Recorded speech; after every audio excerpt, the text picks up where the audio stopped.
Hey, Coach. I'm Christian, producer here at WEI, and Christian's been really impressed with N'Keal Harry, especially as a blocker. He's actually started a movement called the #Free N'Keal Harry movement. Has N'Keal done enough in the blocking game to earn more of an opportunity in the pass game? Yeah, N'Keal's done a good job. He continues to work hard, and we tell all our receivers the same thing. If they're not going to block, then it's going to be hard for them to stay on the field in general and get opportunities in the passing game. So I think all our guys give great effort. Jacoby, Kendrick, Nelly, Gunner, N'Keal, they all will go in there and block and help the runners run. And, we ask a lot of our receivers in general in that regard. And I think they've all shown that they're tough enough and willing to help the team in any way they can. And certainly N'Keal's role has continued to develop and grow. And, he's out there and he'll have opportunities because of it. And next question, Chris Ryan. Hey, Josh, how are you? Good, Chris. How are you doing? Awesome. Wanted to ask you about the process of making Mac more comfortable. It seemed like this week he was very comfortable in the pocket. He had good confidence in putting balls in tight places and touch passes. And Bill had mentioned the other day about not trying to overwhelm a young quarterback as well, and making sure that there's a process to learning. So that process been like?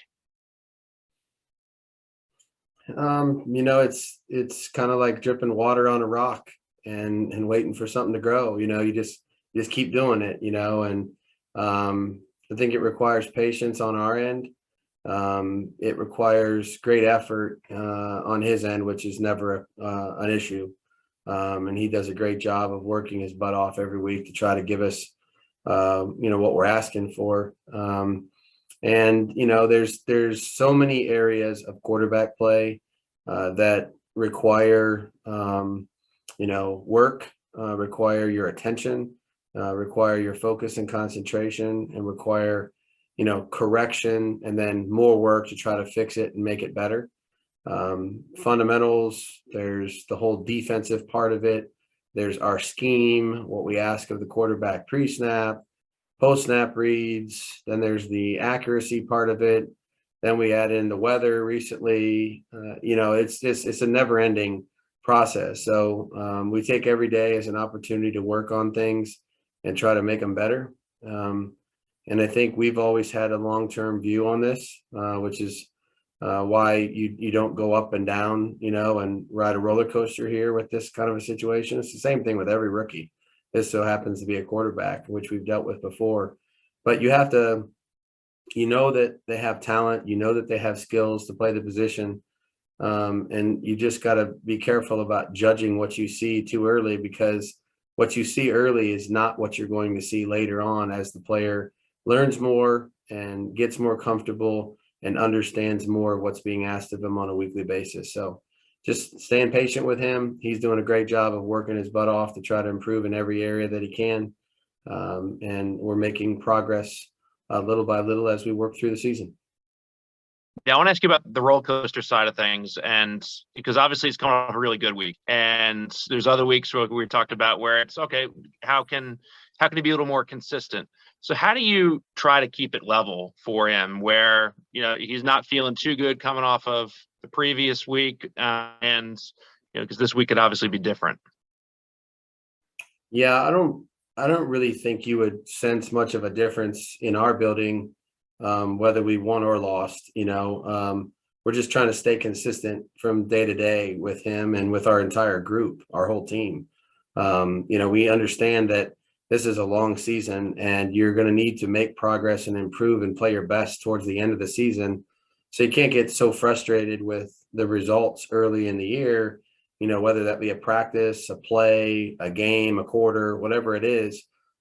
There's a process in place to try to make things better. You try to stick to your process and try to keep yourself consistent as a coach. And I think you see the benefits of that from your group offensively.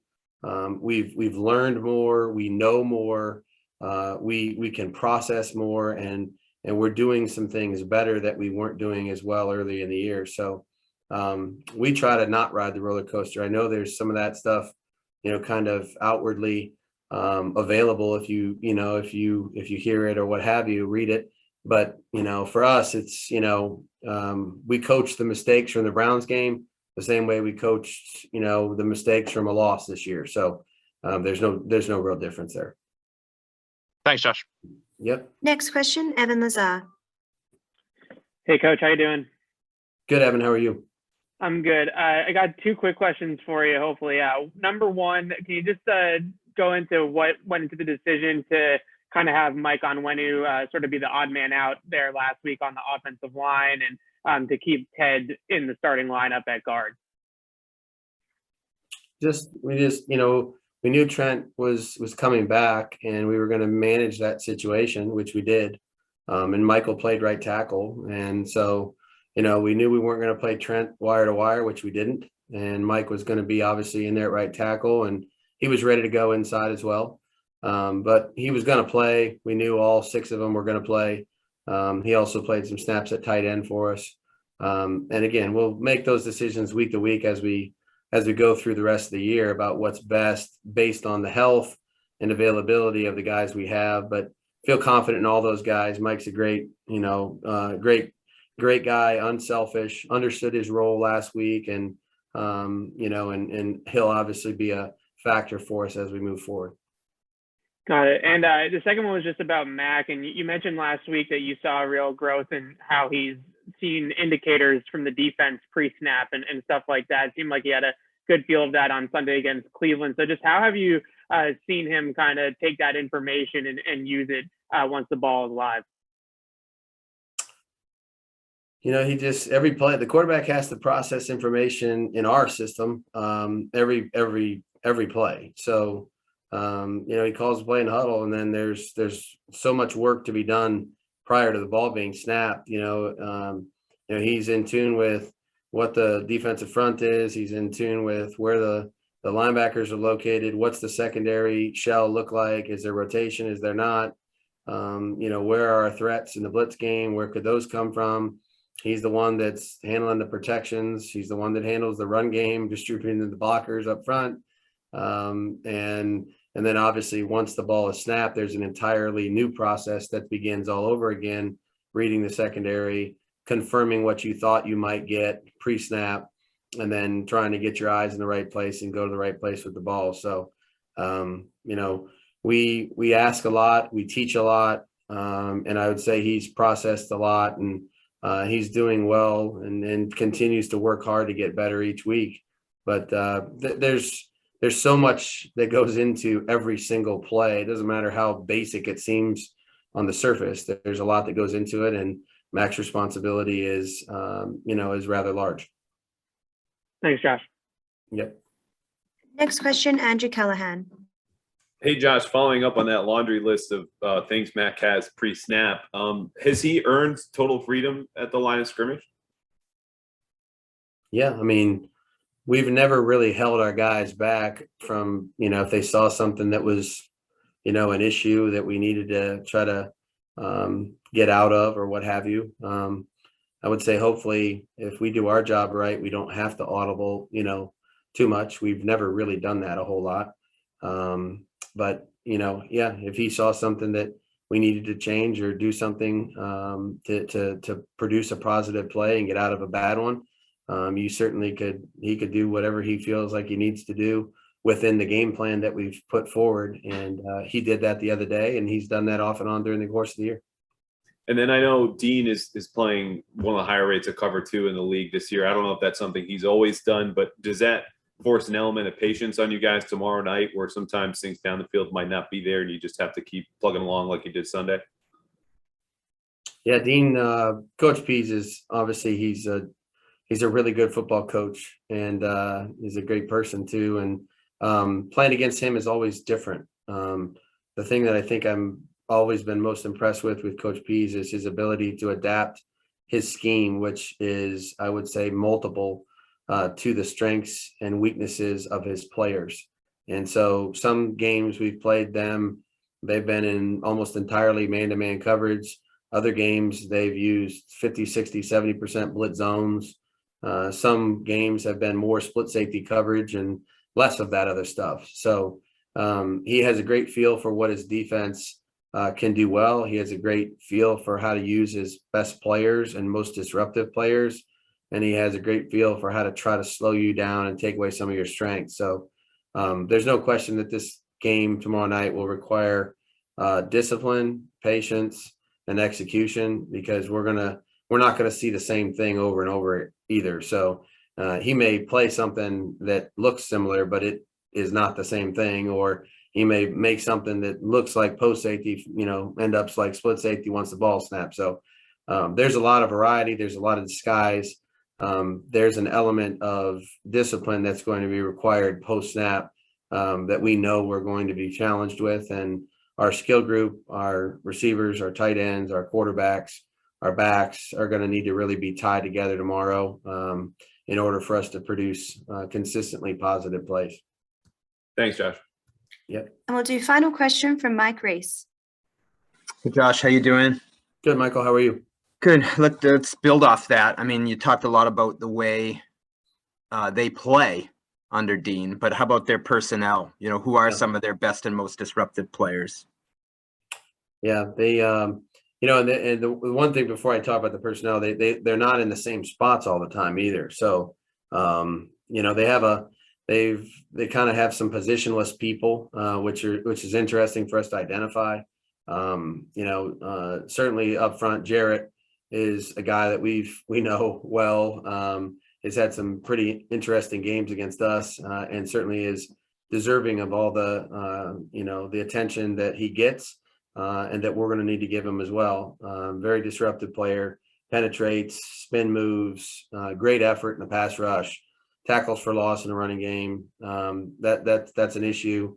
Their ends are guys that play hard, get up the field, can rush the quarterback on the edge, but also, they do a lot of moving and stunting with their front, so they can come inside.